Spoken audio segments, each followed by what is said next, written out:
Ya udah di orang sebut kita Dracula pemakzulan kata. Jadi pasal 7A 7B yang tadi Mas Kardi sebutkan. Jadi di kampung saya itu di Bone dulu itu persoalan pemakzulan itu bukan hal baru. Duluan namanya kontrak sosial konstitusi di Bone itu pemanurun sama rakyat di Bone itu Mas Wadi pasti tahu. Namanya Ulu Ada, Ulu Kanaya di sana disebutkan. Itu sudah ada konstitusi kontrak sosial antara raja dengan rakyat. Cuman tidak ada mekanisme pemakzulan yang beradab dulu di situ.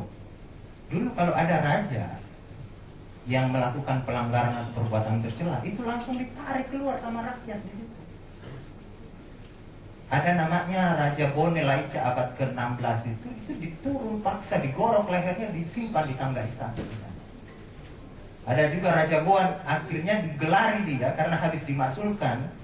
Namanya dimasukkan, dia diberi gelar Karai Tuni Pasulu.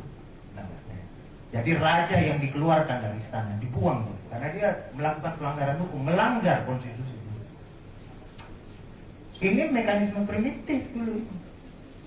Tapi seiring dengan perjalanan konstitusi modern, maka pemakzulan itu sudah semakin beradab dia.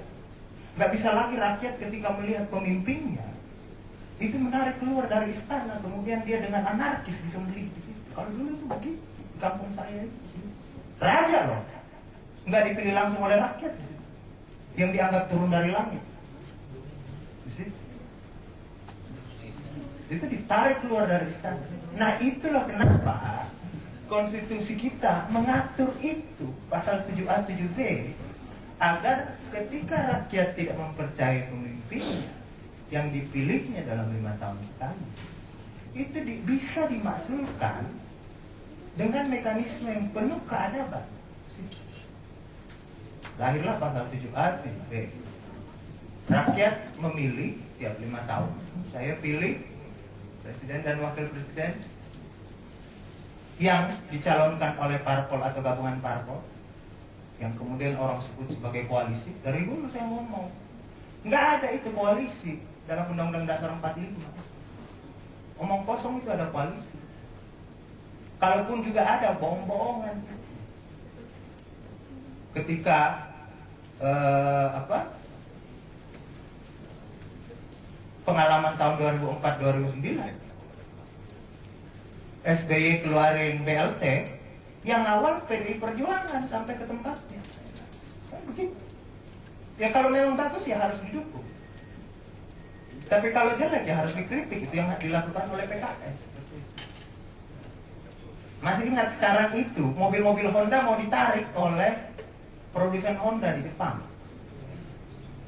Kenapa? Karena itu power window-nya rusak katanya. Jadi mau ditarik semua. Begitu juga lah parpol-parpol atau gabungan parpol yang menjual barang pada pemilu, ternyata laku dibeli, di tengah jalan cacat produksi, maka itu ditarik.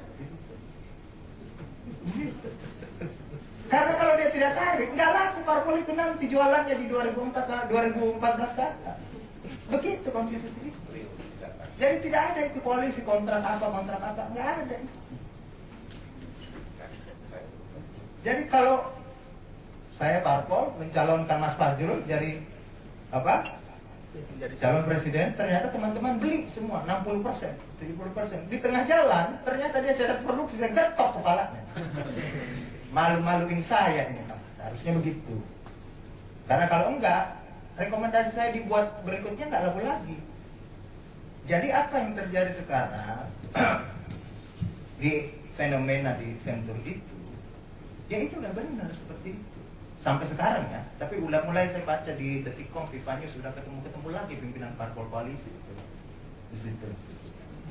Jadi mekanisme pemakzulan ini diciptakan. Temannya Mas Pram itu menyebutkan kalau pemakzulan itu biayanya besar, akan memecah belah bangsa. Ini kacau Republik ini kalau begini orang berpikir. Tidak mungkin konstitusi itu menciptakan sebuah norma kalau pada saatnya norma itu harus dilaksanakan menghancurkan bangsa itu. Tidak mungkin. Justru kalau pada saatnya dilaksanakan dan itu tidak dilaksanakan, maka disitulah bangsa itu akan hancur. Karena rakyat nggak percaya lagi. Dia akan memilih caranya sendiri, seperti apa yang terjadi Raja Laika di bonek. Itu suatu saat akan seperti itu ya, menurut saya. Nggak akan mungkin konstitusi itu menciptakan aturan-aturan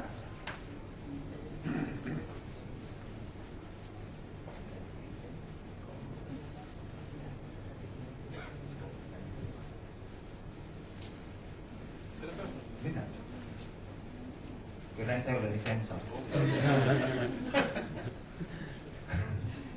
Karena biasa diskusi begini saya diundang bicara pemakzulan, saya mau tahu dulu siapa yang undang apa. Dan tadi Mas Fajro udah aman, pikir aman.